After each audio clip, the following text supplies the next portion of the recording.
بسم اللہ الرحمن الرحیم۔ نبی کریم صلی اللہ علیہ وسلم کی صبح اور شام کی دعاؤں میں سے یہ 7ویں نمبر کی دعا جو میں آپ سے شیئر کرنے لگا ہوں، لیکن اس سے پہلے اپنے دوستوں سے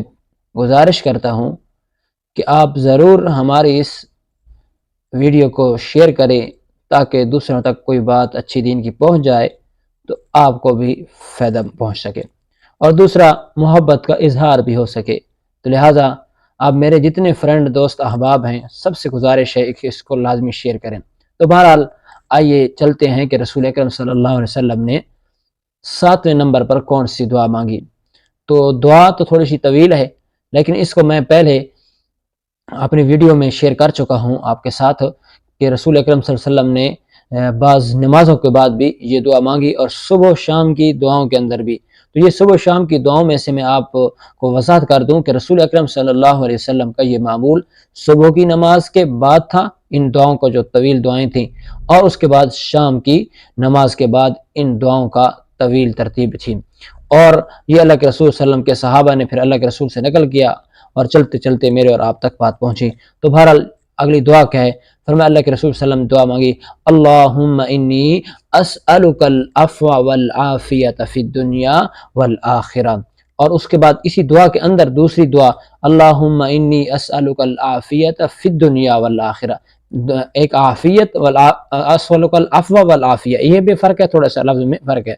ودنیای واہلی ومالی، اللہم استر عوراتی وآمن روعاتی، اللہم احفظنی من بین یدی ومن خلفی وعن یمینی وعن شمالی ومن فوقی، اعوذ بعظمتک ان اغتال من تحتی۔ تو رسول اکرم صلی اللہ علیہ وسلم نے یہ دعا امت کو سکھا کر انسان کے لیے ہر اذیت کے جو راستے ہیں ان کو بند کر دیا۔ تو پہلے میں تو دعا اللہم انی اسألک العفو والعافیت فی الدنیا والآخرہ، فرمایا کہ دنیا آخرت میں اللہ میں عافیت مانگتا ہوں، تو یہ دنیا میں بھی ہر چیز کی شر سے پناہ ہو گئی اور آخرت میں بھی انشاءاللہ۔ اور اس کے بعد دوسرے میں فرمایا کہ تو اللہ معاف فرما، مجھے گناہ تو معاف کرنے والا ہے، تو میرے دین کے معاملے میں بھی عافیت فرما، دنیا کے معاملے میں بھی عافیت فرما، اور میرے اہل کے معاملے میں بھی عافیت فرما، اور میرے مال کے معاملے میں بھی عافیت فرما۔ تو جب یہ دعا مانگتا ہے تو اللہ رب العالمین اس طریقے سے مہربانی فرماتے ہیں۔ اور اس کے بعد فرمایا کہ اللہم استر عوراتی وآمن روعاتی، فرمایا کہ تو میرے عیبوں پہ پردہ ڈالنے والا ہے، میرے عیبوں پہ پردہ ڈال۔ تو دوستو بھائیو، انسان کے گناہ، میرے اور آپ سب کے گناہوں،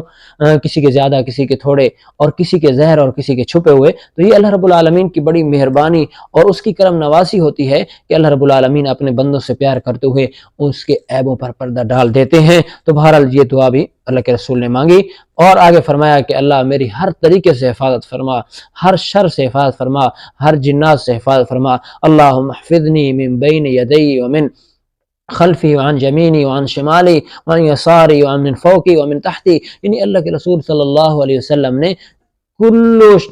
طرف، ہر طرف سے اللہ کے رسول صلی اللہ علیہ وسلم نے اپنی حفاظت کی دعا کر لی، اور اسی طریقے سے فرمایا اعوذ بعظمتک ان اغتال من تحتی، فرمایا کہ میں تیری پناہ چاہتا ہوں اس بات سے کہ تو مجھے کہیں میں تیری اس غصے اور ناراضگی کی وجہ سے اور تیری حفاظت نہ ہو اور اس کی وجہ سے میں ضائع ہو جاؤں اور میری موت آ جائے۔ تو اس طریقے سے اللہ کے رسول صلی اللہ علیہ وسلم نے دعا مانگی۔ تو آج مختصر ویڈیو، کیونکہ ویڈیو طویل ہو جاتی ہے، لمبی ہو جاتی ہے، تو اس کی وجہ سے مختصر بات کرتے ہوئے